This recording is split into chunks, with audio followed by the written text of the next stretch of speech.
Welcome to கீத்து cooks. இன்றைக்கி நாம் கமன்னு சூப்பராக சூப்பி நூடுல்ஸ் செஞ்சு சாப்பிடலாம்.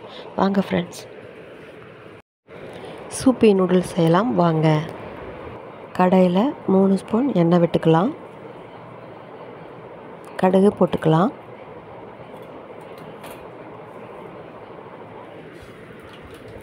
கடுகு பொரிஞ்சதும் நாம் கட் பண்ணி வச்ச வெங்காயத்தை போட்டுக்கலாம். வெங்காயம் கொஞ்சம் வணங்கினதும் நம்ம கட் பண்ணி வச்ச தக்காளி, கருவேப்பிலை, பச்சை மிளகாய் இது 3 போட்டுக்கலாம். இந்த எல்லா பொருட்களும் ஒன்றா நல்லா கொஞ்சம் வணங்கட்டும். வணங்கி வர ஸ்டேஜில் நான் ஃபேமிலி பேக் இன்றைக்கி செய்ய போகிறேன். ஸோ அதை நூடுல்ஸ் பேக்கெட்டில் வரக்கூடிய மசாலாவை சேர்த்துக்கிறேன். அது கூடவே 2 ஸ்பூன் சிக்கன் மசாலா சேர்த்துக்கிறேன். 1 ஸ்பூன் வெறும் மிளகாத்தூள் சேர்த்துக்கிறேன். டேஸ்ட்டுக்கு தேவையான அளவு உப்பும் சேர்த்துக்கிறேன். இந்த கலவை எல்லாம் ஒட்டுக்கா நம்ம கிளறி விட்டு மசாலா ஒன்றோட ஒன்று ஒட்டுற மாதிரி நம்ம கிளறி விட்டுக்கலாம். நான் இன்றைக்கி ஃபேமிலி பேக் எடுத்ததுனால 1 பாட்டில் அளவுக்கு தண்ணி விட்டுக்கிறேன். ஒரு நூடுலுக்கு 200 மில்லி போதுமானது. நீங்கள் எவ்வளோ எடுத்துக்கிறீங்களோ அதுக்கு தகுந்த தண்ணி சேர்த்துக்கோங்க. தண்ணி கொதித்து வந்ததும் மசாலா எல்லாம் சேர்ந்துருக்கும். அந்த ஸ்டேஜில் நம்ம உடச்சி வச்ச நூடுல்ஸை சேர்த்துக்கிறோம்.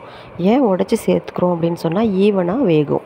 அப்படியே போட்டால் சரியாக வேகாது. ஒரு பக்கம் நல்லா வெந்துடும், ஒரு பக்கம் அப்படியே நிற்கும். ஸோ உடச்சி சேரும்போது ஈவனாக வெந்துக்கும்.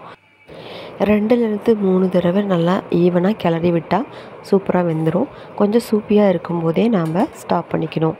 ஏன்னா நம்ம 3/4 பதம் வெந்ததை எடுத்து நம்ம கன்ஃபார்ம் பண்ணிக்கிட்டு இறக்கி வச்சோம்னா அந்த ஹீட்டிலே முழுசாக வெந்துடும்.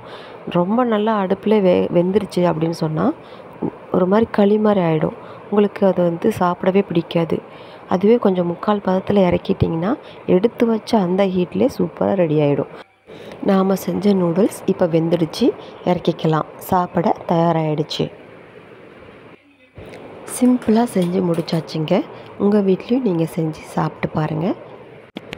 வீடியோ பிடிச்சிருந்தா லைக் பண்ணுங்கள், சப்ஸ்கிரைப் பண்ணுங்கள், உங்கள் ஃப்ரெண்ட்ஸோடு ஷேர் பண்ணுங்கள். தேங்க்ஸ் ஃபார் வாட்சிங்.